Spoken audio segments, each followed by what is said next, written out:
What's up? I'm Dan Fredenberg, and this is another Chance Encounter. Hey, what's up? I'm Dan Fredenberg. I'm a commercial real estate guy. I'm from the internet.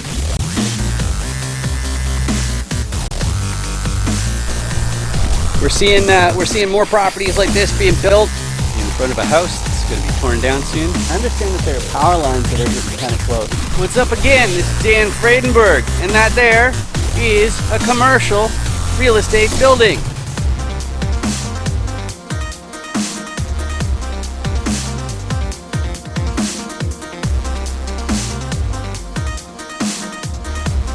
I'm joined today with Roshon Rooms. How you doing today, Roshon? I'm doing amazing, man. How you doing? Oh, I can't complain. I've got my favorite guest with me here in the little camera thing. And why are you here? Well, if you've never seen a Chance Encounter before, this is how it works. I interview commercial real estate investors, and I go through the 5 different distinct motivations that I found commercial investors have for wanting a new acquisition. And I say, hey, which one's you? Then I pull out Dan Does Deals Commercial Roll Die. And if you want your own one of these, you can just go to dandoesdeals.com. There's a little download thing. It doesn't even ask for your email or anything. You can download it, you can print it, you can show it to your friends and family. And most importantly, you can learn to effectively communicate on the topic of commercial real estate, because I go through all of the 6 different roles and I say, hey, which one is your core competency? So that way I know why my guest is doing it and what they intend on doing. But before we get ahead of ourselves, Roshon, can you please introduce yourself for the audience? Definitely. My name is Roshon Rooms. I'm based out of the Minnesota market, actually in Woodbury, Minnesota. And really, my company is called Cardinal Equity Capital. We're based out of Minnesota. As I mentioned before, we focus really on acquisitions in the Minnesota market as well as in Texas. And really, my specialty is acquisitions and then as well as underwriting. All right, beautiful. So we've already got some background here. One of the funny things about all this, though, is I know that we've got a bunch of virtual assistants who are now starting to watch the show. So that means we sometimes have to repeat ourselves. But let's go through the motivation first, and then we'll get to the role again where you can repeat yourself on what you do. But I go through the motivations because the newbies, they'll know why they're doing it, but they won't necessarily know what they're going to do. So the first motivation I found is preserving purchasing power. And what that means is if somebody relies on the cash that comes from their assets, okay, in other words, their wealth, if that's how they make their ends meet, then they have to keep on making acquisitions just to keep inflation from eating away from their purchasing power, that cash flow, because they know enough that they're always going to have a buffer that keeps them from having to have a day job of all that wealth. So that's the first motivation, is basically it's inflation based. But the next one is my one, which is I realized as a guy, I used to work for a CRM company, and then I ended up creating an agency around CRMs and mass marketing, lead capture, and online sales funnels. And that actually brought me to real estate. And that's when I realized that, well, wait a second, I'm making these big tech dollars, but I'm also giving away half in the form of income tax. And it's just like what am I doing? So I'm going, well, if I just pivot and then I make sure that I'm being rewarded for my time and effort in the form of wealth, then that makes way more sense. So that's what I'm up to in this whole endeavor. But the next motivation is the one that most people end up choosing, which is that they want to fast track their retirement. And what that really means is they want to be able to live their lives where less of their time is about the hustle. So maybe it's reducing it to 1 month a year or 1 week a month, or maybe they just want to become an accredited investor and then move someplace where the cost of living is really, really low. But regardless, they want to call it quits someday. Unlike the next 2 motivations, or the next motivation is they're just so ambitious. They want to buy their entire hometown. They're looking for that legacy. They don't want their great grandchildren to ever have to hold a day job. Okay. So they're super duper ambitious. They're never going to stop even when they're 90, which is also similar to the last motivation, which is they want to save the world, or they found some sector of society where they're like, okay, I want to have the biggest impact I can. And the best way to do that is to accumulate a whole whack of wealth and do like maybe like the Bill Gates, Warren Buffett thing of like upon your death, you just, give it away to charities in your will or something. But it doesn't matter if it's a sector of society or the environment or animals or whatever. You're just trying to make the world a better place. So that's the fifth motivation. So Roshon, out of those five, which motivations describe you best? Yeah, definitely.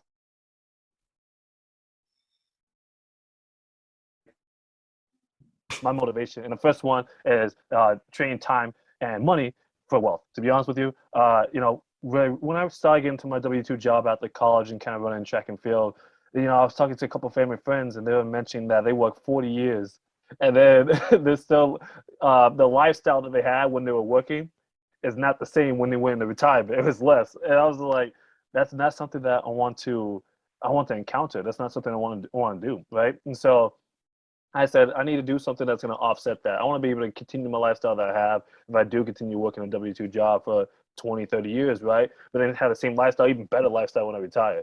And so that's the reason why I kind of got into this space. And then as well as helping people who need it, right? I didn't grow up with financial literacy knowledge at all, right? I had no idea if I needed a credit card in college or if I need, like, what were loans? What's the difference between like unsubsidized and subsidized loans? And so I think those are the little things that I need to know. And then once I found out after I left college, I was like, oh, so that's what I need to do with the credit card. That's what house hacking's like. And so it's just like different things that I never really knew growing up is something that I want to be able to give back to people. So I'm still new in the space, but once I get accumulate a little bit more wealth, I want to be able to start a financial literacy company to be able to give back to people in the community and teach high schools up to adults about financial literacy, a couple of things that can help them out and whatever stage they are and what they want looking to achieve. Yeah, that's a beautiful thing. Yep, I really like that. One thing I like to point out fairly frequently is I think if you're in this industry and you do start trading your time for wealth, even as like part of your day, then at least you're leaving the door open for retirement. Whereas I don't think you are if you just stick in your full-time job. It's you have to either play the game or you lose the game, and it's really, really sad as far as I'm concerned, because like I figured, hey, go into tech, yeah, everything will be amazing, right? It's like, it's a lot of tax. But anyway, that's really awesome. But let's get on to the 6 different roles. And don't forget, you can go to dandoesdeals.com and download and print out your own die. But just to make sure that you can effectively communicate on the subject of commercial real estate, I'm going to go through all 6 roles. The first one is repositioner. Okay, so they're looking at a whole whack of different properties, and they're doing something called underwriting. It's a fancy word, means doing the math. Okay, the repositioners are acquisitions people, so the math that they have to do is the seller says, oh, this is how much the business is making right now, and the repositioner has to say, is it really? And then they also have to figure out how do they reposition the property, in other words, change it or how it's run so that they end up making more money. I call that upside. So the big tools that the repositioner has to find upside, the first one is more efficient operations. You stop those Benjamins from going down the toilet, but there's more than just unclogging toilets and collecting rent and doing bookkeeping. There's also a role that it can be called a leasing agent. They're in charge of making sure the vacancy stays low. And that's one of my fortes, is the marketing side and also the automation side. And that's what I'm up to.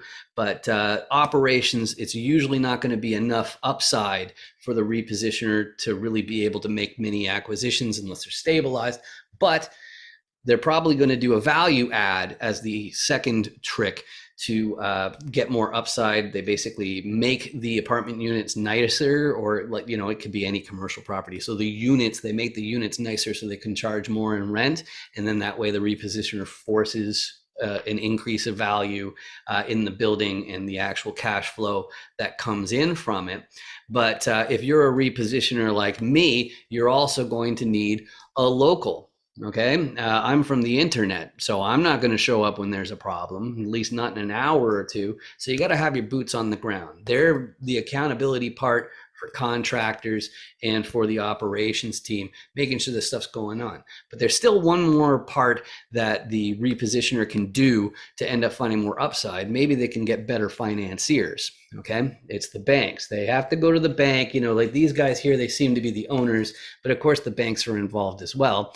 And so when you turn around to the financier as a repositioner and say, okay, here's the property and here's the team, blah, blah, blah, they're going to want to know one other piece of the puzzle, though, which is who's your sponsor?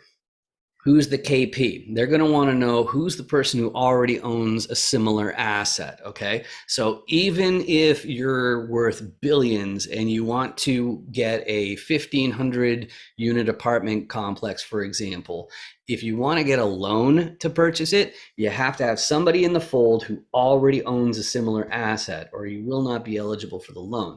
There are some other things that you need as well. You need a certain amount of liquidity on hand, and then you also have to have a balance sheet of at least the amount of the loan. But if you put all of those together, you've got yourself a commercial real estate deal. So Roshon, what are your core competencies that you're planning to contribute? You mentioned some of them earlier. Yeah. So me, that's definitely on the underwriting side. So the repositioner, that kind of is like where my specialty's at, right? So I'll be able to find a deal, but then also I find the little kinks within the deal to make them work, right? And I think there's a lot of things that people can do, and some things that people may not even think about. And I've actually learned throughout my time as well. I didn't even think about one being laundry facilities. That's a good way. It's not a whole lot of like cash flow, but I mean it's something, So being able to do that, and then also doing like a TV Wi-Fi cable bundle. So be able to call up a TV Wi-Fi cable company, have them come in there, survey the land, survey the building, and see if they can go in there and be able to give the tenants high-speed internet. Because let's be honest with you, who does not want high-speed internet, right? I want it. So.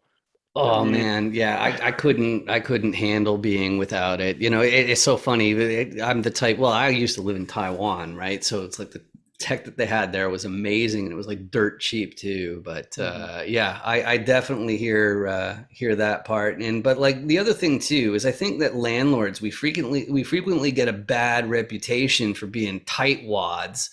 Just basically, it's like, oh yes, we cut $1.75. It's like, what? But it's because if you know how to do the math with a cap rate, then you'll understand that it's multiplied by an inverse. So it basically gets really big really, really easily. And that's why we're so crazy about that stuff. But my favorite, the thing that makes me so crazy about commercial real estate is how friendly people are. And I chalk that up because you're never all of these roles at the same time. So there's always people you're looking for more than others. Me personally, I'm always looking for more sponsors and KPs because I'm the internet guy. Okay, so it makes sense for me to know all the big players, and like the other ones, I'm connecting them with the big players, and that's basically the best role I can do as the audience guy. But without breaking any SEC restrictions, so that means you're not allowed to entice investors.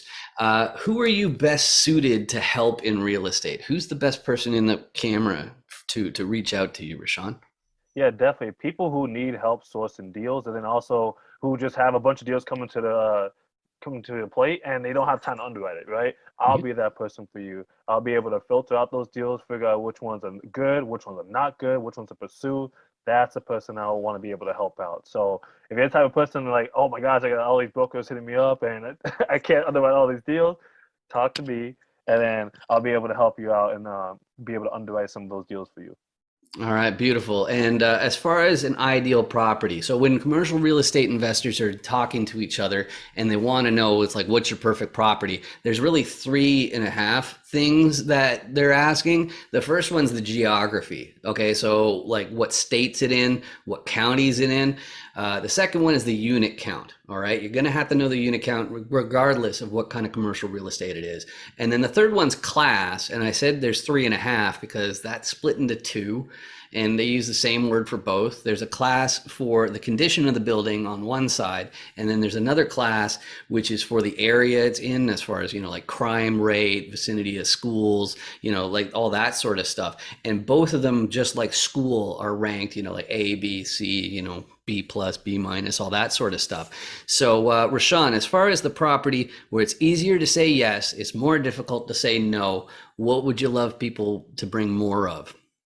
Definitely more of those C class properties in B areas and rising B areas. Reason why is because I look for value add deals, right? I want to be able to see a place where it's like, okay, there's a little bit of deferred maintenance. I know the property owner probably has been there for a little while now, and he just like, I just want to be able to cash out, and I just want to be able to, live on a beach in Hawaii or something like that, right? So I look for deals like that, right? C type properties in rising B areas, because you get that growth factor, then you also get that forced appreciation over time, because the city itself wants to be able to build up that community. So that's the reason why I look for those type of deals. So 70s products, 80s products, I love them. Bring them my way. I appreciate that. And then, also like B type properties as well. So B types, 80s, 90s, those type of properties. So that's kind of the properties I look for really in the Minnesota, and then also Houston and Dallas market. All right, cool. And 80s and 90s, just so you know, he's talking about the years. Okay. So now you got that. But as far as how to reach out to you, like we met through some of those meetups. I found them through LinkedIn. Is LinkedIn the best way to reach you, or is there a website that's better? Yeah, definitely. I think LinkedIn is the best way to find me. So my name is Roshon Rooms, and Dan, I think you can put that into like the chat. I can put it also in the comment section. But yeah, definitely LinkedIn is the best way to reach out to me. Let's connect, and then send me a message, and I'll be happy to meet you. Exactly. It's right in the title, as a matter of fact, if you're looking for that spelling. And no, I'm on the wrong side. The title's over here, or maybe it's over there a little bit more, but that's not important, because if you look over there, there's this big red button. It's going, it's awful, isn't it? It's like it hurts your eyes just to stare. Don't stare directly at it. What you should do is quickly take your mouse and you click on the red button to turn it gray. Okay. You should do this because it means that YouTube has to start paying me for these videos instead of me paying for these videos. So if I have the Google money, I can do more of this and I can do better this. That's cool, right? And all it means, it doesn't cost you anything to hit the subscribe button. It just means that my videos might show up on your list of suggestions, but you don't even have to click on those because you've already done me an enormous favor. Just like Roshon, you've done me an enormous favor by joining me today. This has been really cool. Now, thank you very much, man. I really appreciate you having me on your show. This is amazing. Thank you very much. And then, yeah, man, I'm looking forward to continue to be in touch with you. And thank you very much for allowing me to be on your show. Sweet. Thanks, man. I just want to tell you, because I've actually seen your website, Real Estate is a Scam, before, and I loved it. Oh, cool. Yeah, because I think it's really so spot on. There's good stuff, bad stuff in every industry. Yeah, make sure you subscribe, like, and hit that notification bell. For Dan the Man. And thank you. Turn that subscribe button from red like his beard to gray like his beard will be. So I met Dan through some networking groups for real estate investing. He's a great guy from what I know about him. He's very ambitious, and he makes it easy to come on with his questions and has a great setup. It's easy, it's clear, concise, and I'd recommend going on his interviews for anyone that's considering it. It was unlike anything I've ever experienced. It was super fun. The process was so easy, a caveman can do it. I mean, if you guys haven't done it yet, you guys need to get on his calendar. Just take 15 minutes of your time, get exposure, find out who Dan is, what he's about. He's a true trifecta. And if you don't know who he is, get in touch with him. Google his name, find him on LinkedIn, do whatever you can, just reach out to him. So I really appreciate the format. Like I've told you a couple times before, I think it's really great because me personally, I'm very long-winded. I have to purposefully make things more concise, but the way I take things in is I definitely prefer things to be concise and straight to the point and concentrated. And the chance encounters really do that great for individuals. So you can get a good grasp on who they are, what do they do, why do they do it, what space do they operate in. That's why I love chance encounters.